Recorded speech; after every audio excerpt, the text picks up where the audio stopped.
Welcome to New Realities. My name is Alan Steinfeld, and tonight we have a very interesting, exciting episode. I have two very well-scholared historians, well-researched, and coming at history from two opposite angles. Tonight's guest is John Anthony West, who is an archaeologist and Egyptologist. He's looking at civilization from the past, from how where we've come from. And I have Webster Tarpley here, who's the author of 9/11 Synthetic Terror. He's looking at history from the present and where we might be going. Well, the two of these scholars converge here in this moment, one with a possible future, one with a probable past. Thank you for both for being here.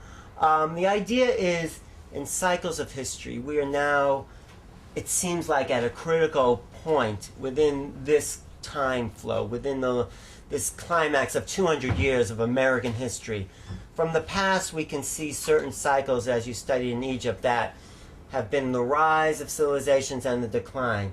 In your understanding, Webster, we are now at a major turning point within the present, you know. So I want to understand, where are we at, and how do the cycles fit together, and what does it look like? What does it look like, where we're going? How can we avoid a probable disintegration of this culture?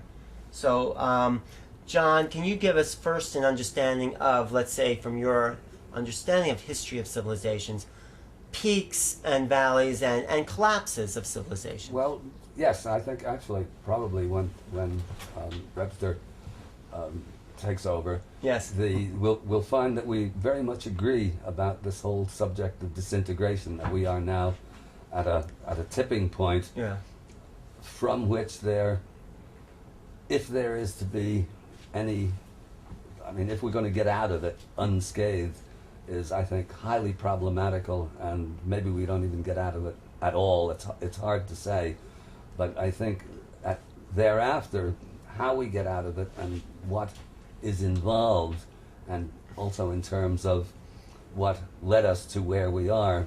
Webster and I might disagree to a certain extent on that. He certainly, I very much appreciate his work, what I've read of it. He's absolutely erudite in terms of history. But I see it, I mean, particularly specializing as I do in ancient Egypt, as us as a cycle, as it were, or a cycle of history, but that has at its basis a certain set of ideas, and I feel ultimately that it's the ideas that make or break the civilization. So well, go through those ideas, and then maybe Webster can jump in. Which ideas? In other words, Egypt, in fact, all of the past, much of my work is devoted to re-understanding or coming to a new understanding of the past, and particularly the very distant past. From Roman times on, history is basically history, and I have no argument with that. But Egypt is usually portrayed, because the reigning church today is actually what I call the Church of Progress, which sees us as the apogee or the high point of civilization's past. And yes, the Greeks were okay, and they built nice cathedrals in the Middle Ages, but basically the reigning paradigm today is that we're the most evolved human beings that have ever existed on the face of the planet.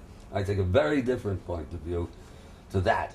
We both agree that we're in a catastrophic condition now, right? But from a quite different point of view, and I think that much of my work, and we won't have time to go into that at all now, is the demonstration that Egypt was far more sophisticated, and by extension so were China and India and so on, than anyone gives them credit for, not just from a spiritual point of view, but also from a strictly hard-nosed scientific point of view.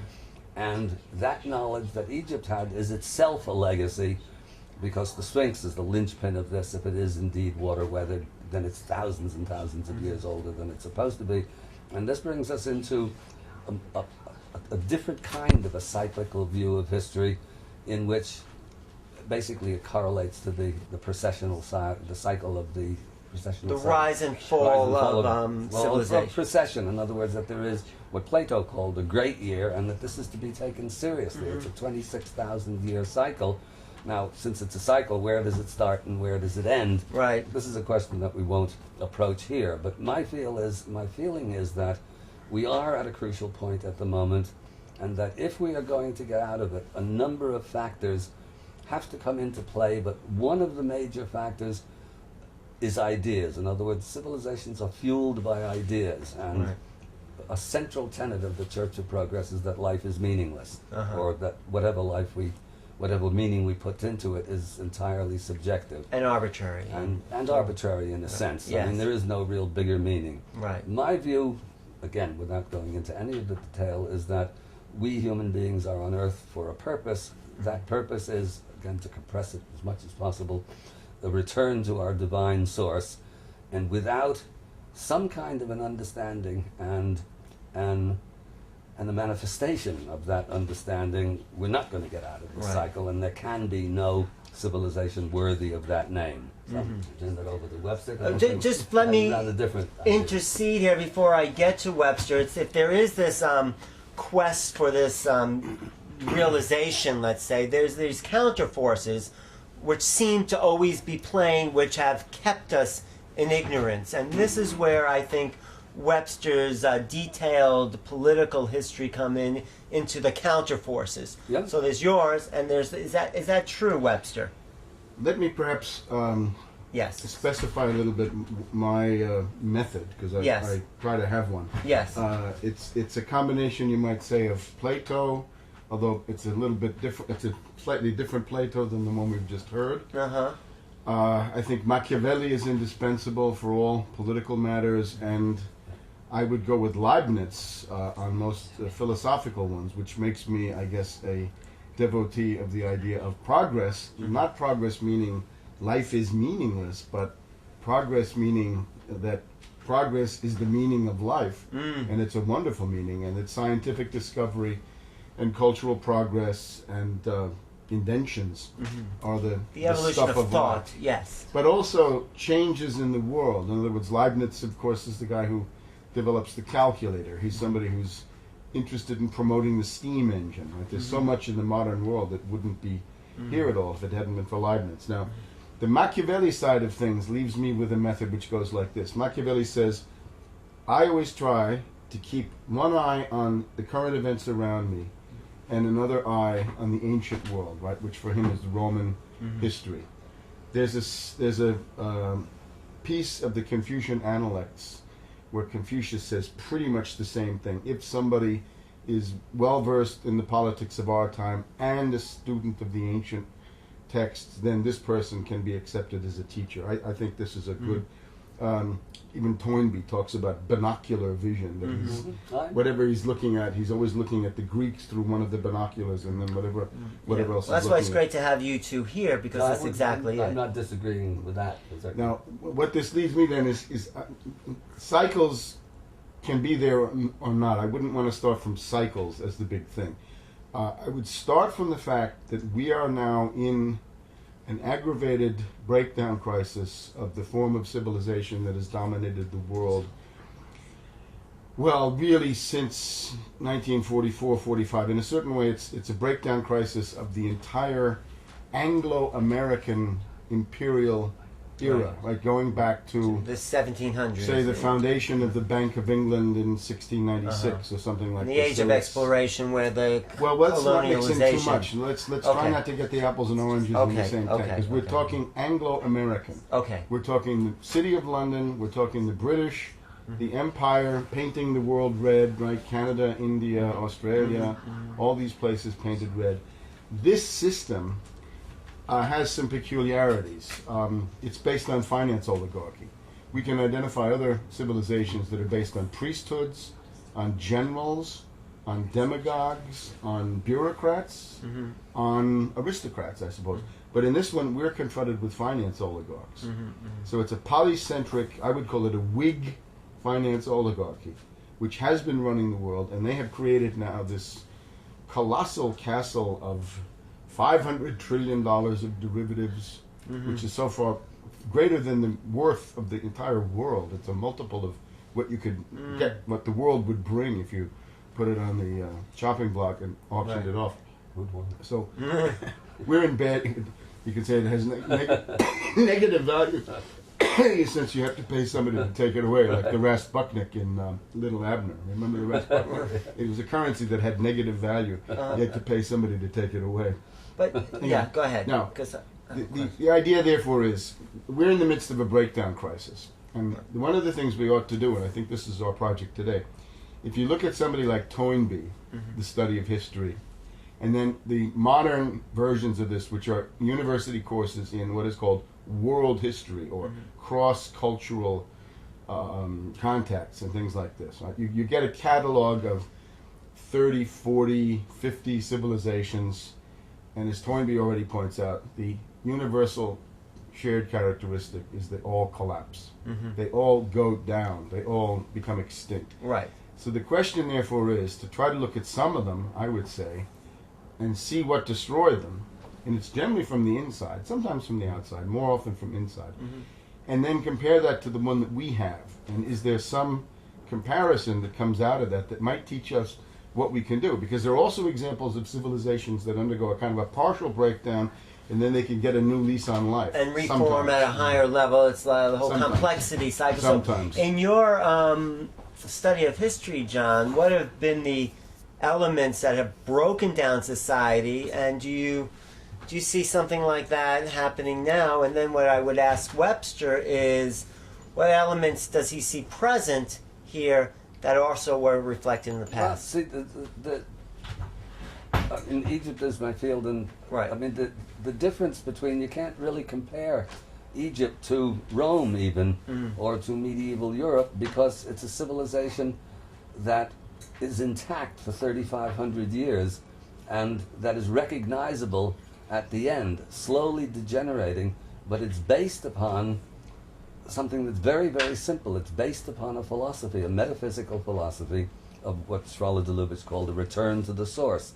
And that fuels this civilization in its entirety. It has its wars, it has its ups and downs, it's got its drawbacks of slavery and so on, although most of the slaves get treated better than Indonesian people working in an Indonesian shoe factory. Right. But it's a different kettle of fish, and because it is based upon an esoteric and a metaphysical doctrine, it's hard to compare it to, let's say, when the Anglo-American, whatever word you use to describe it.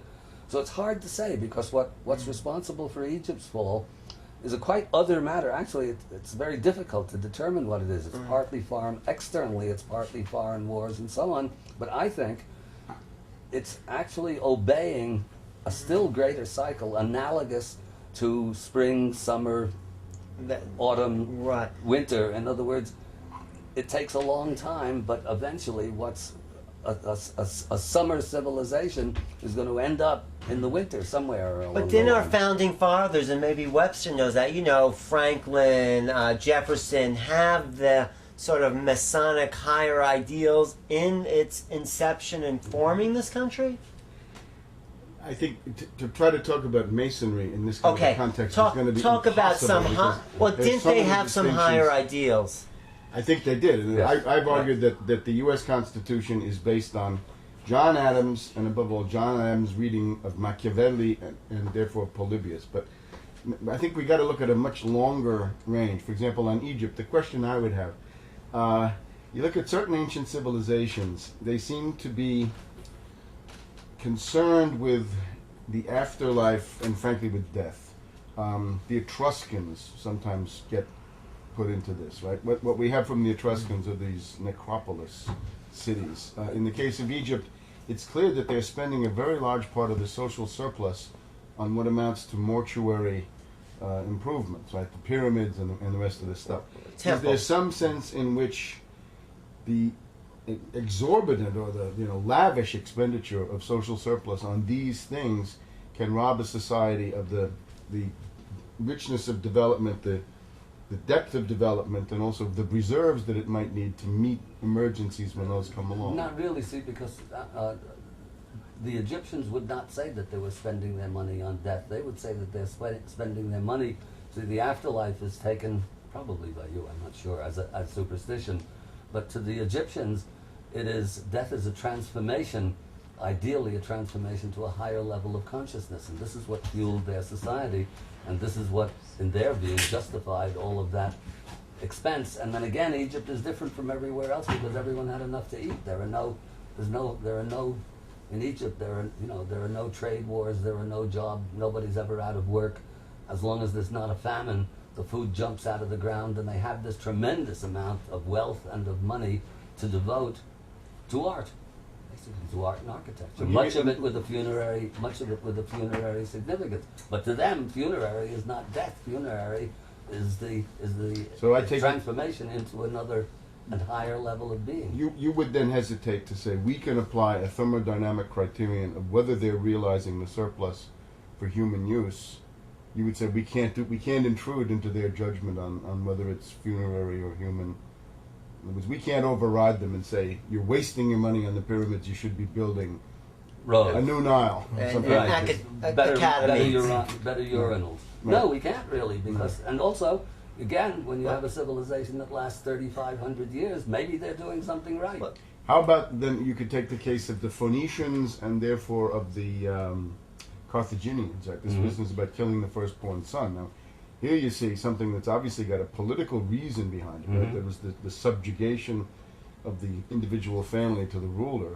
Killing the firstborn son, I mean, there you're really destroying a part of your surplus. Yeah, this is weird. We can say this is not good stuff. No, I would absolutely agree with you. And there are a lot of stuff going on there. Again, the artist often tells you, art doesn't lie. When you look at Egyptian art, it has the power and the serenity and a kind of assurance that very little else in artistic history has. You go a few hundred miles off to the east, to Syria and Babylon and Assyria, and the art is massive but brutal and it's not very friendly stuff. And art to me is a way of looking at a very interesting way of looking at history because art is where you put your creative energies is where your soul is. And you look at where we put our creative energies. Let me just throw this out there because it seems like Egypt, okay, if you chase the cycles of the yugas, if you know what that is, the golden age of silver, bronze, iron, and then the clay or whatever. The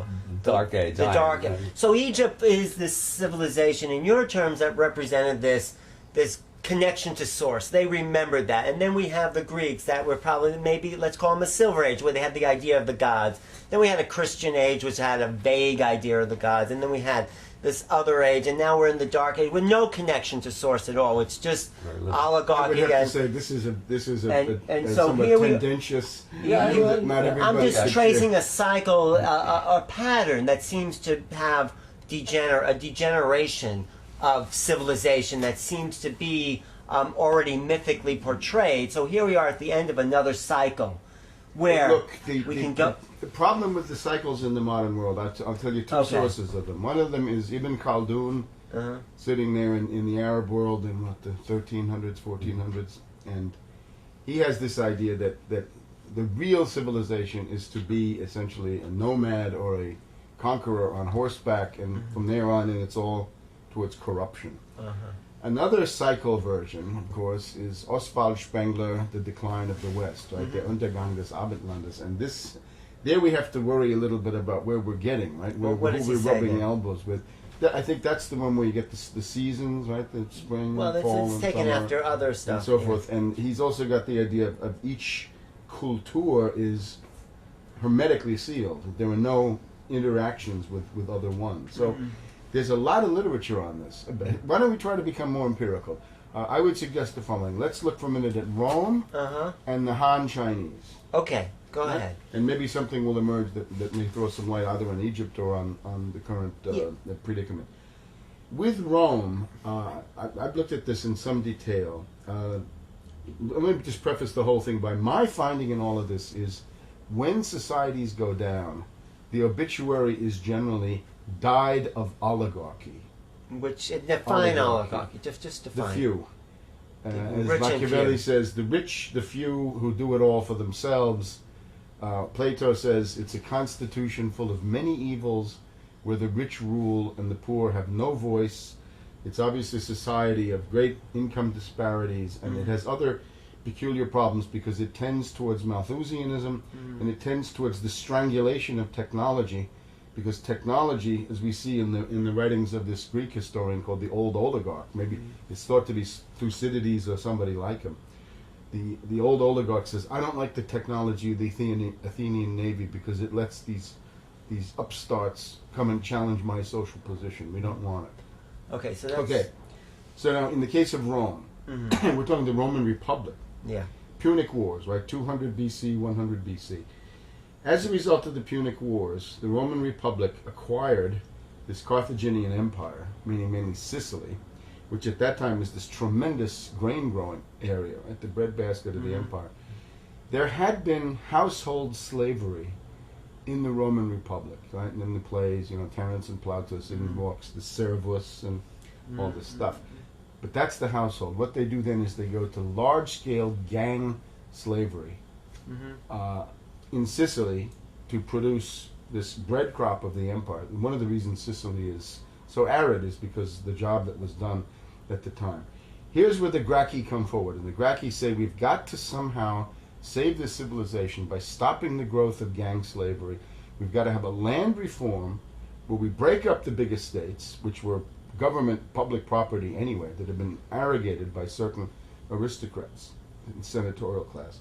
We've got to then divide those up and give them to the war veterans, so we recreate through a land reform a class of small landholders, small farmers, independent people who are also the basis of the army, right? The assiduous. Okay. So that's the Gracchi.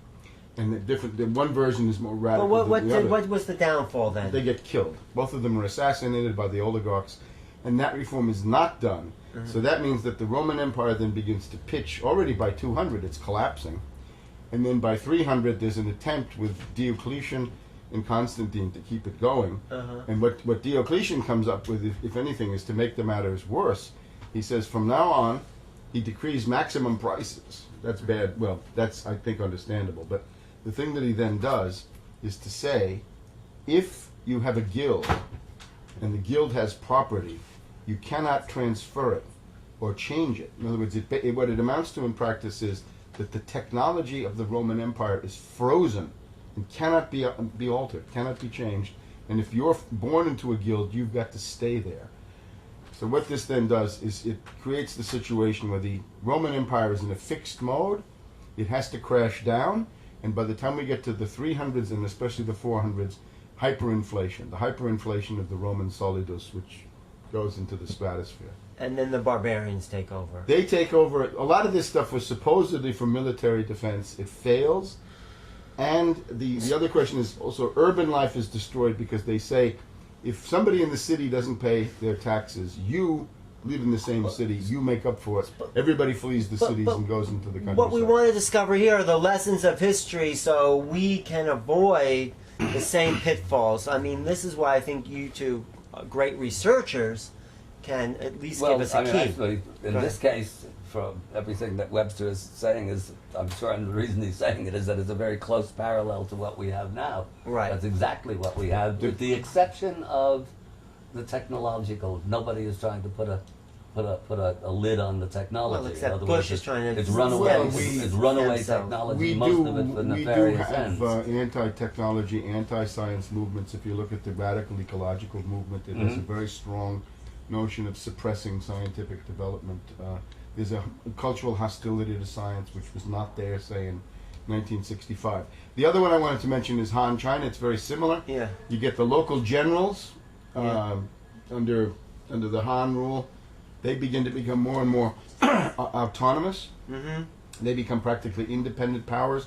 There's something called the equal field system, where they're trying to prevent the tremendous concentration of all the land in the hands of a very few people. Right. This fails. The land is concentrated. The big landowners create private armies, engage in civil wars among themselves, and the place breaks up into, well, at least 3 kingdoms, and they go into a dark age. So there again, died of oligarchy, died of excessive concentration of power and money in the hands of a predatory oligarchy at the expense of the masses, leading to the crushing or weakening of the central government. But the key that John gave us is perhaps if a society is based on some spiritual values or some higher connection that it can be prolonged, and an oligarchy, which is basically a self-interested isolationist type of understanding of separateness from the people and each other, eventually leads to a downfall. I mean, is this the answer, you think, to avoid the situation we're in, is to start to educate people to their truer connection? No, actually, this is one of the big problems, is that, as, what's his name? Victor Hugo said, there's one idea stronger than all the armies in the world, and that's an idea whose time has come. Okay. This doesn't mean it's a good idea, as a matter So of fact. which is this idea? But it's also true that when ideas change, everything changes. Uh-huh. So there are good ideas and there are bad ideas, but getting people to change their minds about anything, particularly about anything that involves intense inner work, is a tremendous ordeal. I mean, it's almost inconceivable, particularly under the present conditions.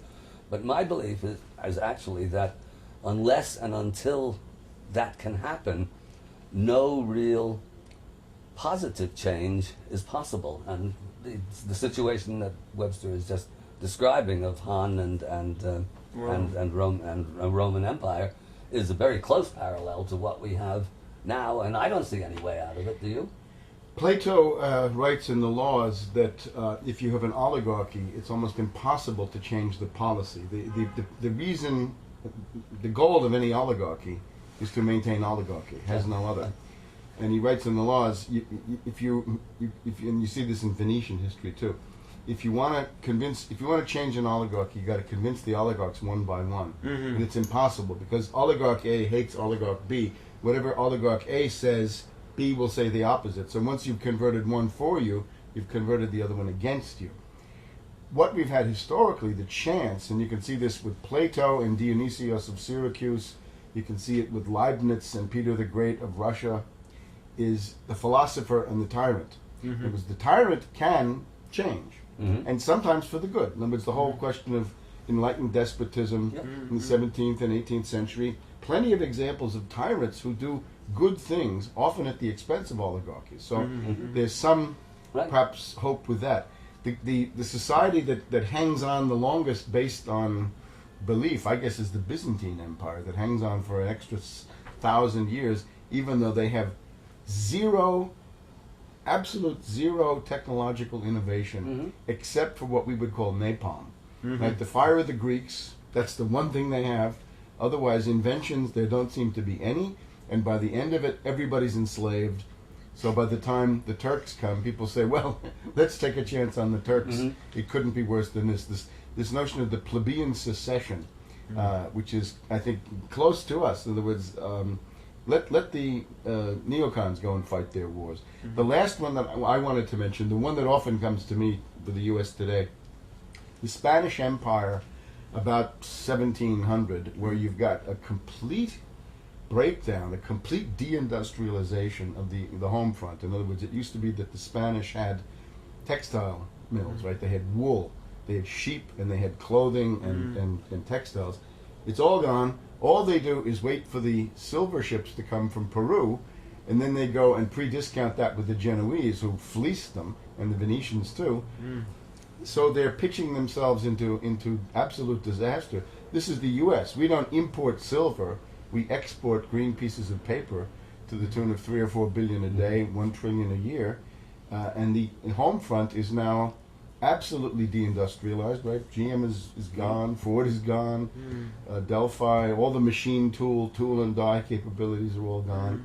This place is pitching towards breakdown. I mean, absolute thermodynamic collapse, thermodynamic devolution. Is there any hope? I mean, let's just paint, if we could have a picture of a possible future where we can save this civilization or part of it and go to the next step in a kind of a complexity where some collapse, rebuilding at a higher level. What could that look like?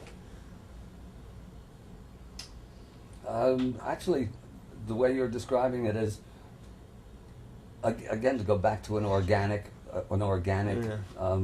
analogy, that for the seeds to sprout, a whole bunch of things have to happen. I mean, the old crop dies off, but its seeds sprout up in the middle of chaos. Civilization, I've used this analogy somewhere, is like a park where where let's say the religions represent the great oaks and stuff like that, but if the park keepers, who are supposed to be the priests and the poets and the scientists and the philosophers, are drunk or crazy, the whole thing goes into disarray, and everything poison ivy takes over and brambles.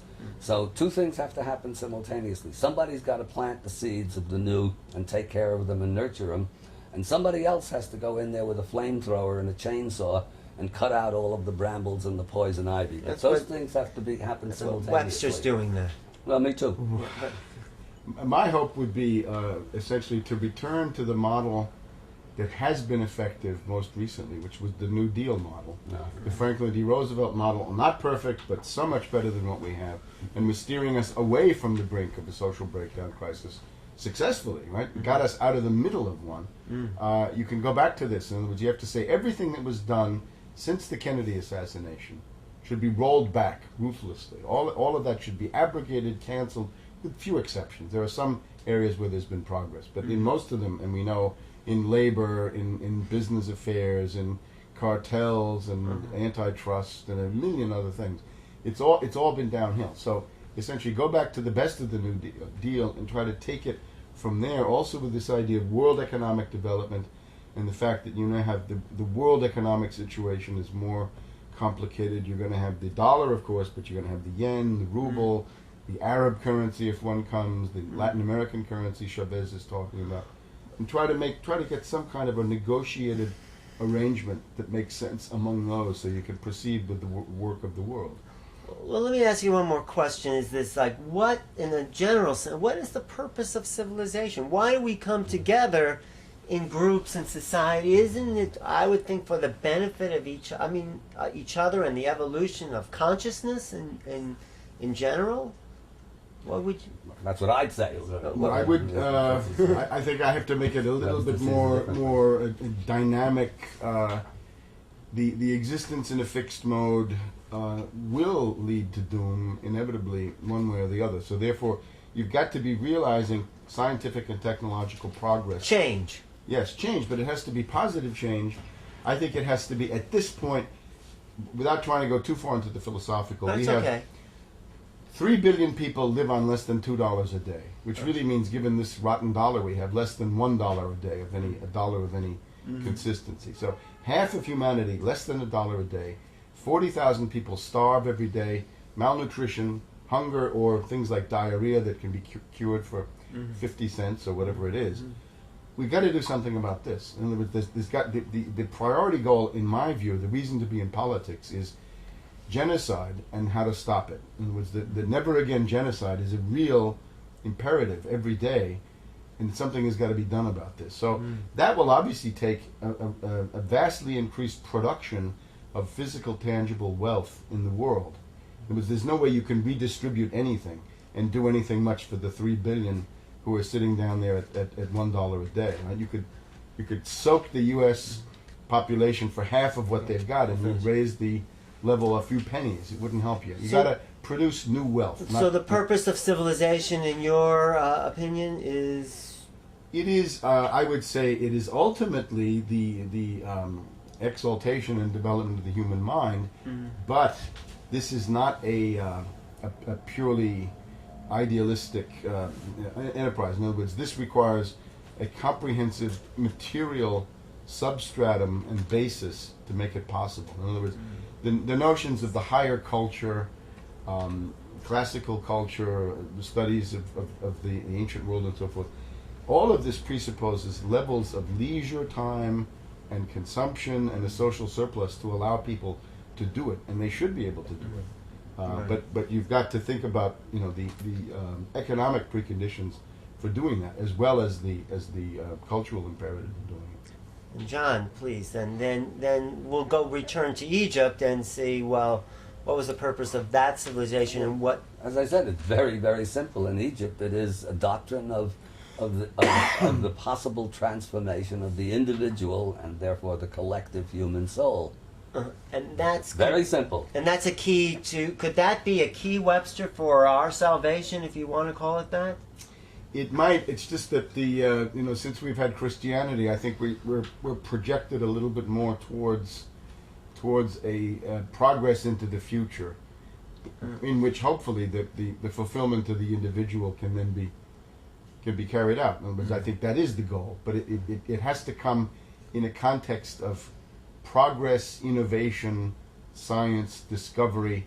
In other words, the great fruits of the human mind are the scientific ones as well as the cultural ones. And then what keys, specific keys, can you leave us with as far as moving towards that type of culture? Actually, I can't specific keys because the situation is so chaotic at the moment and so catastrophic, potentially catastrophic, with so few signs of real hope. In other words, I'm not disagreeing with almost anything that Webster's saying, but when he says we have to do this, who's we? I mean, and who's going to do this? Who's going to bell the cat? It's persons of goodwill, I guess. And of course, how many of those? We have to get out of we have to break through this fact that we've got in the middle of the civilization we're in. Any proposal for reform will be automatically rejected with the words that the war on terror. Well, that's right. Is the purpose of this society. And it's an endless war that will go on for thousands of years. Of course. And that there's insane, nothing though. left. It's an insane war. That's the terminus ad quem of human history, is the war on terror. That's right. And that's it. And That's go home. the lowest point in this cycle. I'm just saying, is there any keys from Egypt that those people that you can plant in some way Well, of... first of all, you have to be able to plant them. Well, if you were to plant... Let's say we're agreeing between us. Webster and I come from different positions, but we're basically of the same sort of mind. Right. We're in public access. We're not on Fox News. We're not on NBC. But Nobody's giving us 2 hours of farm time. No, but I'm saying you take the Egyptian example. But a big element is getting the word out there. I was on CNN for 30 seconds. Advertising. What were you promoting? But what word would you just get out there? What would be just the very foundation for a new society? Nothing that you could encapsulate into a minute or so. This is what we're trying to do. I write books, Webster write books. We have a video, a video that was actually seen by hundreds of millions of people. Right. So that's got something out there. But it's not, it's a... But I don't want to leave people with a hopeless... it's not hopeless, but it's in other words... It seems sort of hopeless. We have the oligarchy, we have... It's not hopeless. What is our salvation? What is the possibility? Everybody wising up, but they have to do this with I'll themselves. just point to one thing. If you look at the voter participation figures in the New Deal in the 1930s, you will see things that oscillate about 70-80%. And today they oscillate between 30 and 40%. So it's the dumbing down and the numbing down. How about doubling the voter turnout at elections? Would throw the entire system into collapse or chaos. Right now we have a Democratic Party that wants to continue waging the war in Iraq beyond November. We've got Hillary Clinton, who wants to come on as the biggest warmonger, bigger and better than Bush. And then on the Republican side, we've got a party that's divided between the Wall Street and country club boys who want to bring in more illegal aliens and exploit them at lower and lower wages, or indeed as slave laborers in concentration camps, and a base of the Republican Party who feel that their living standard has been destroyed, as it has, cut down to 1/3 of the Eisenhower level by, they say, illegal aliens. So both of these parties are ripe to explode. And if only one of them explodes, the other one is also likely to explode. But we have two It's obvious we need something totally different here. So therefore, here. a party realignment. So we've got a conjunctural perspective that includes the death agony of the dollar, the tremendous economic crisis, party realignment in the middle of it, and then various sorts of generational complications. And environmental inequality. And environmental, yes, all of that. Well, so it's stacking up as a huge crisis. It seems to me our hope has to come from the unknown, from something unexpected that we only can make ourselves available to. And also, if you're on the Titanic, and you know you're on the Titanic, what you do is you secure yourself a place in the lifeboat and make sure that you've got something that's going to sustain you. Or you steer that ship away from the iceberg that's coming towards us. No, we can't carry the analogy that far. You know it's the Titanic. No, but we do know that something's coming, and it looks like... like an iceberg. It looks like an iceberg, right? Yeah. And I think there's ways of avoiding it, and I think we can only make ourselves available to two spiritual principles that will activate, hopefully convert the oligarchy, or at least the children of oligarchies to No, do something different. Nothing will convert the oligarchy. The only thing to do with the oligarchy is somehow cut them down to size in a rather radical way. Mm. The Roosevelt solution was, instead of having the government and the banks decide everything in a dialogue where the banks told the government what to do, there's got to somehow be a third force representing the majority of the people, right? Some kind of tribune of the people. Right. Now, the Roosevelt method was to use the labor movement for that. Today, labor is decimated by deindustrialization. We'd have to find a way to bring masses of people into a countervailing relation with Wall Street on the one side and government on the other, so that somehow popular will would count for something in the councils Okay. of government, So- which today it does not. Thank you. Thank you, Webster, as a historian of the present, and John West as a historian from the past. But I gotta go. Yeah. thank you very much for coming. Okay, I okay, appreciate it. Is there thank you. anything you want to end with? No, I'm gonna get out because I'm gonna be in the. I'm in the traffic. No, it's catastrophic traffic I'm so out of New sorry. York. John, for editing, just 1 minute. Oh, I'm Just sorry. say, I just thought you said I was over. no, Okay. just give a close. If you just give like a just close, you could sum up a really. Actually, okay, I will, because when Webster's talking about getting the people involved, the problem is, one of the big problems is that the people want to be the oligarchs. I mean, they think they would behave They've been differently. brainwashed. But not because they're brainwashed, they want to be them. They think if they had that money, they'd behave differently. But one of the things that does work or can work is public pressure. If suddenly having lots and lots of money in a position of power was as socially acceptable as being a child molester, they might change or be obliged to change. But the chances of that happening You have are to slim. go back to the 1936-37 cultural moment when there was something like this. That's right. That the rich were reviled. Mm-hmm. Right? When In the movies, in the Marx when Brothers. Roosevelt made this speech, the economic royalists hate me and I welcome their hatred, and Yeah. everybody went wild. That's right. So it was there briefly. Sure. And then, and so. And then the war came. Thank you both. Thank you, John. Okay. Thank you, John West. You're welcome. Thank you, Webster. Webster, it was great meeting you. It's I, been a long time. I hope you found this worthwhile. Was it- certainly Yeah, yeah. Did yeah, you? I mean, I did. we have points of view that require a lot of explanation to kind of elucidate, and Yeah. they don't coincide all the time, but they're not that diametrically opposed. Oh no, not at all. That, no, Really? I wanted to say that. There's Yeah. nothing diametrical. And It's you know, when They're we complementary, I would say. They are complementary. They are- well, that's but, what but was- it takes time to develop. to develop those. And thanks, What a John. wonderful idea the two of you had. Thank you so much. Thank you. It's all Paul. Okay, you guys, I gotta get out of here. Okay, All I'll right, give you a thanks. hand downstairs. Can I stop now? What? Yeah. No, I'm going to redo the opening though after.